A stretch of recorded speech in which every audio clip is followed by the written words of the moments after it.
बढ़ चढ़ करके अपनी हिस्सेदारी दिखाई भी और बड़े-बड़े दलों को हम लोगों ने पैदल कर दिया और जन अधिकार पार्टी अगले चुनाव में 2024 में ही अपनी ताकत आपको दिखाएगी और 2027 में हम फिर सरकार बनाने में आ जाएंगे। जो समाज का नेतृत्व करे, जो दलित पिछड़ा अल्पसंख्यक का आज नेतृत्व करने वाले माननीय बाबू सिंह कुशवाहा एक लौते नेता है, समाज के नहीं बल्कि शोषित तबका जो है, जो दलित तबका है, जो अल्पसंख्यक तबका है, उन सारे लोगों का आज नेतृत्व कर रहे हैं।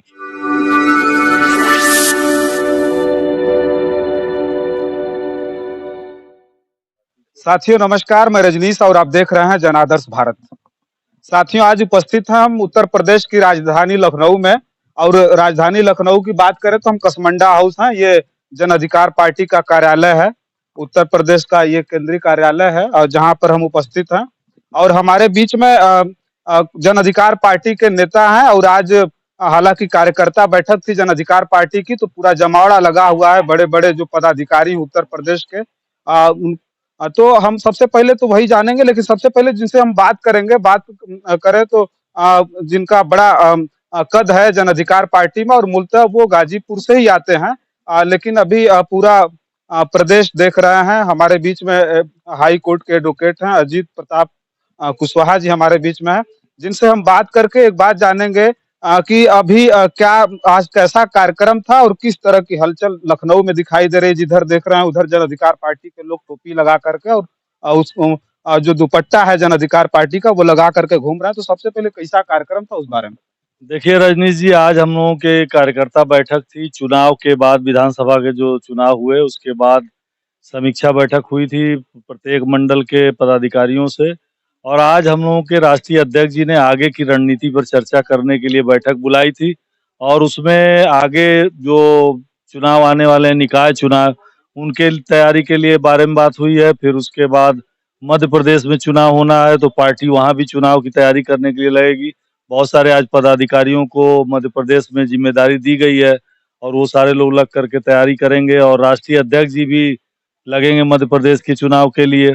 और तीसरा जो चुनाव है, लोकसभा का चुनाव है जो 2024 में होगा, तो आज ये तय हुआ है कि भागीदारी परिवर्तन मोर्चा जो विधानसभा चुनाव के पूर्व में बना था, वो भागीदारी परिवर्तन मोर्चा के तहत ही हम लोग आगे के जो मध्य प्रदेश के चुनाव हैं या नगर निकाय के चुनाव हैं या आपके लोकसभा के चुनाव हैं, तब तक हम लोग भागीदारी परिवर्तन मोर्चा के साथ जो है तैयारी करेंगे और इसी संबंध में एक हफ्ते 10 दिन बाद भागीदारी परिवर्तन मोर्चा की भी बैठक होनी है।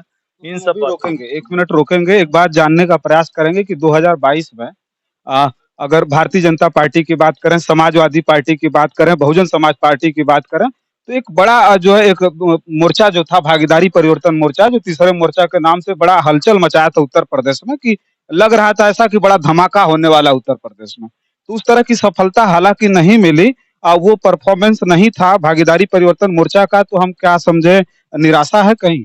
नहीं, किसी में निराशा नहीं। राष्ट्रीय अध्यक्ष जी भी पूरे हौसले के साथ उन्होंने अपनी बातें रखी और कार्यकर्ता भी जो आए थे और आपने जो भीड़ देखी होगी कि चुनाव के बाद निराशा होती तो भीड़ जो है आती नहीं, लेकिन पूरे प्रदेश के 75 जिलों के कार्यकर्ता आए थे, पदाधिकारी आए थे, मंडल से लेकर के विधानसभा तक सारे पदाधिकारी उपस्थित रहे और सब में इतना उत्साह है कि देखिए, जो रिजल्ट आना और ना आना वो अलग की बात है।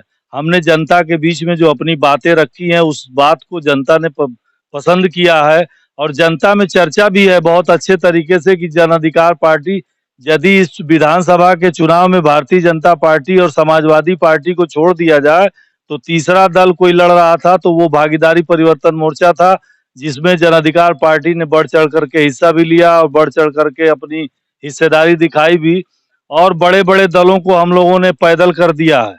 समाजवादी पार्टी वाले दम भरते थे कि हम जो है समाजवादी पार्टी गठबंधन 304 सीटों पे सरकार जीतेंगे, लेकिन आज उनका भी हश्र क्या हुआ।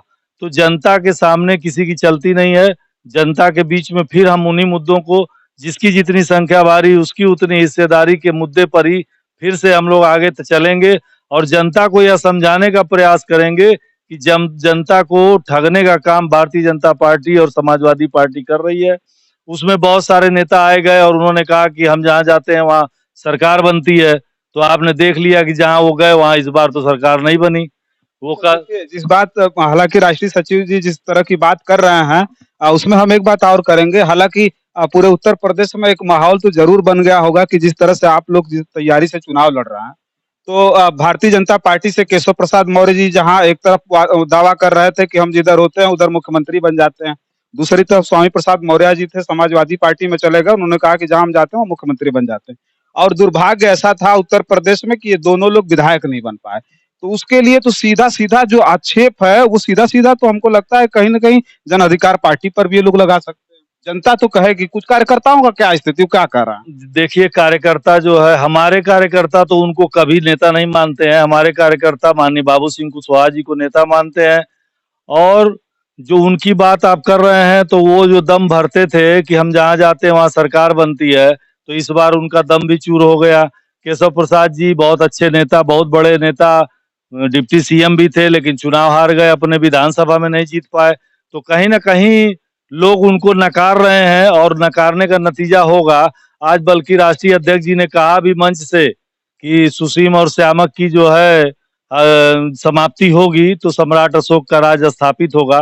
तो ये उस कदम की ओर जन अधिकार पार्टी बढ़ रही है कि सुसीम और श्यामक अब समाज से समाप्त हो रहे हैं और जन अधिकार पार्टी अगले चुनाव में 2024 में ही अपनी ताकत आपको दिखाएगी और 2027 में हम फिर सरकार बनाने में आ जाएंगे।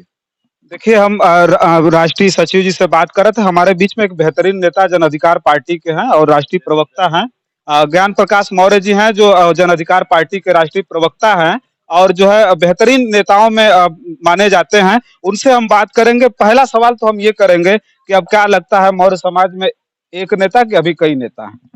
नेता तो एक ही है जो केवल अपना झंडा, अपना डंडा, अपना निशान के साथ आज पूरे प्रदेश में एक स्वीकार है, पूरे समाज को स्वीकार है एक नेता। बाकी तो किसी के पिछलग्गू हैं, वो नेता कैसे?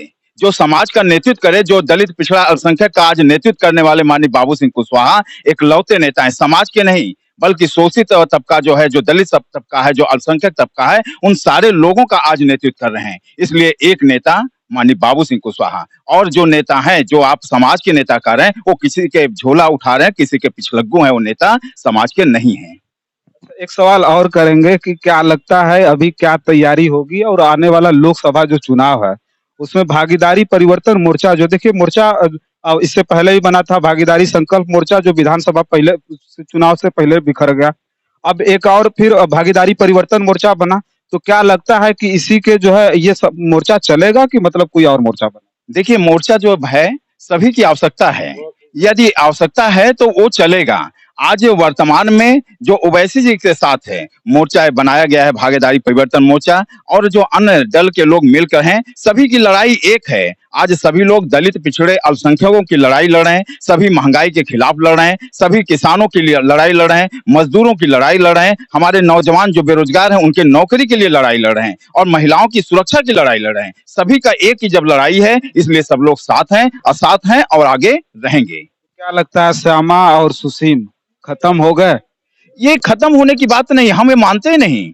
हमारा तो ये कहना है कि आज नेतृत्व यदि माननीय बाबू सिंह कुशवाहा कर रहे हैं तो वही लीडर हैं, वही नेतृत्व करता है। वो दलित पिछड़ा और अल्पसंख्यक समाज के नेतृत्व करता है और वही आज इस सब सारे मुद्दों पर बात कर रहे हैं। और लोग मुद्दों पर कहाँ बात कर रहे हैं, लोग कोई अपने अपने स्वार्थ, अपनी अपनी राजनीति कर रहे हैं, वो समाज की लड़ाई नहीं लड़ रहे हैं। इसलिए श्यामक सुसीम की ये बात नहीं है, ये केवल बात है नेतृत्व जो कर रहा है वही नेता है।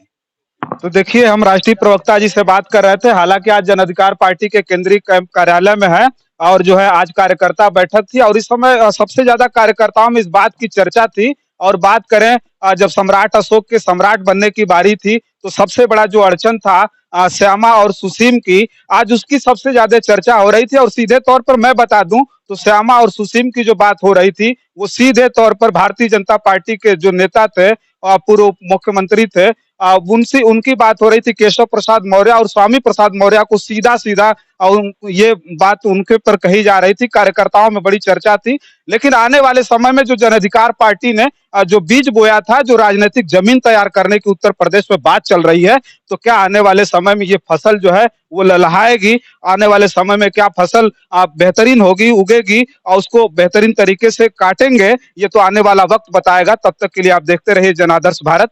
बहुत बहुत